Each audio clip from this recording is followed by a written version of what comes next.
In the previous lectures, we have already studied the megasporogenesis and megagametogenesis. Today we have to study the microsporogenesis. And just at first, let us define the term microsporogenesis. Microsporogenesis is defined as the production of microspore from the microspore mother cell inside the microsporangium. And this microspore, which is also known as pollen grain, represents the first cell of male gametophytic generation in the angiospermic plant. And the pollen grain or microspore is formed from the pollen mother cell or microspore mother cell, which is present in the pollen chamber. And the pollen chamber is also known as the microsporangium or pollen sac. And it is well known to you that it is the anther which has the microsporangia or pollen chamber, and each anther generally has two lobes, and each lobe in turn has two microsporangia.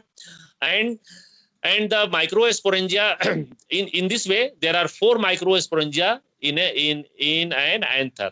The microspore mother cell present in the pollen chamber undergoes reduction division to produce the microspore tetrad. And on the basis of the mode of the arrangement of the microspores cells in the microspore tetrad, the microspore tetrad is of different types, like tetrahedral microspore tetrad, isobilateral microspore tetrad, T-shaped microspore tetrad, linear microspore tetrad, or decussate microspore tetrad.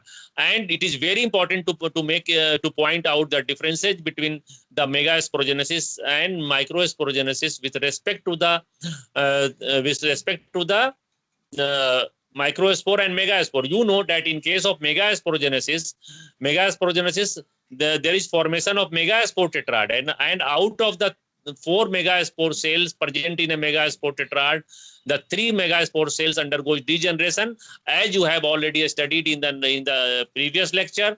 But in case of microsporogenesis and microspore tetrad, all the 4 microspore cells remain functional, and these 4 microspore cells give rise to the formation of functional microspores or pollen grain after their separation from the tetrad form. So this is the you have known the microspore tetrad. So this is the process, the phenomenon of the production of the microspores from the microspore mother cell inside the microsporangium is known as microsporogenesis, which is a type of sporogenesis. Okay, now let us come to know how does this development of the anther and anther wall takes place. You know that in the very beginning, the anther develops as a homogeneous mass of cell, and at the four corner of the immature anther, there are archisporial cells. The archisporial cells are different from the adjoining cells. Okay? And each archisporial cell divides to form two cells. Out of these two cells, the cell which is located outwardly is known as primary parietal cell, and the cell which is located inwardly is known as the primary sporogenous cell. And you know that this primary parietal cells divides to give rise to the development of the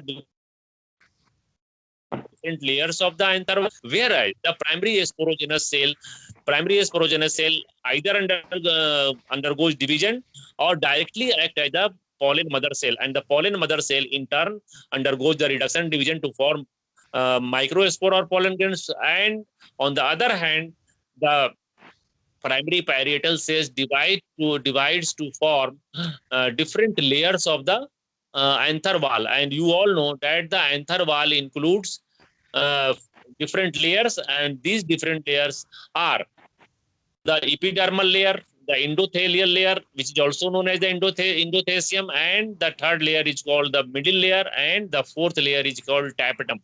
And you know that the tapetum is very important because it is related, because it is it helps in providing the nutrition to the growing pollen grains. So these uh,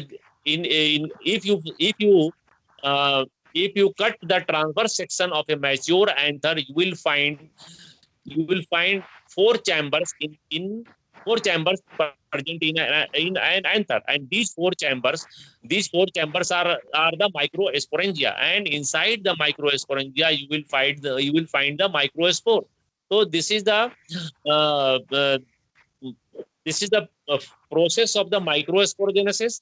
And microspore, you all know that microspores are the haploid structure which remains covered with the two layers. The outer layer is known as the exine and the inner layer is known as the intine, and there is presence of germ pore in the pollen grain, and the nucleus present in the pollen grain is haploid, and the outer layer of the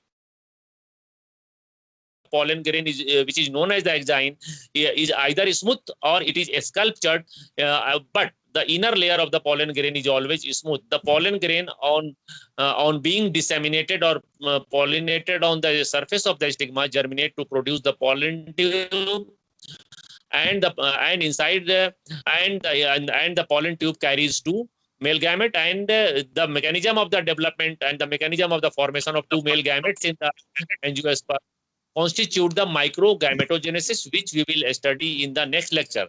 In today's lecture, we have discussed the microspore and the production of microspore inside the microsporangia.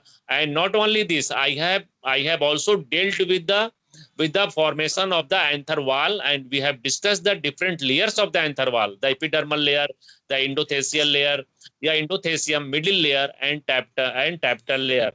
And I would now like to show you the whiteboard on which the diagram has been sketched. Now look at the whiteboard and see the diagram. Let me know whether the whiteboard is visible. Unmute. Unmute. No, sir. No, sir. Is the whiteboard visible? No, sir. No. No, sir. Why not? The whiteboard Video is. is not open, sir. Let me know whether the diagrams sketched on the whiteboards are visible. No, sir. No, sir. Just I have sketched the diagram of an anther showing the anther lobe and the microsporangia. I have also shown here the TS of the नहीं mature show हो रहा. and No, anther. Show नहीं हो रहा, sir. हो रहा है, sir. So.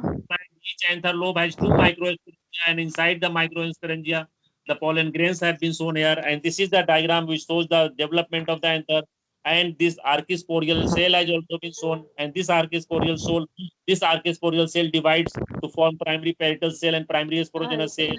And this is the pollen mother cell which undergoes reduction division to produce initially two cells, and cell again undergoes equational division to produce the microspore tetrad. And here the different forms of the different types of microspore tetrad have been shown. This is a tetrahedral tetrad. This is the isobilateral tetrad. This is the T-shaped tetrad. This is a decussate type of the microspore tetrad. This is a linear microspore tetrad, and the detailed diagram of the microspore has also been shown here. This is the exine. This is the nucleus. This is the nucleus. The nuclear core. So the diagram has been sketched, and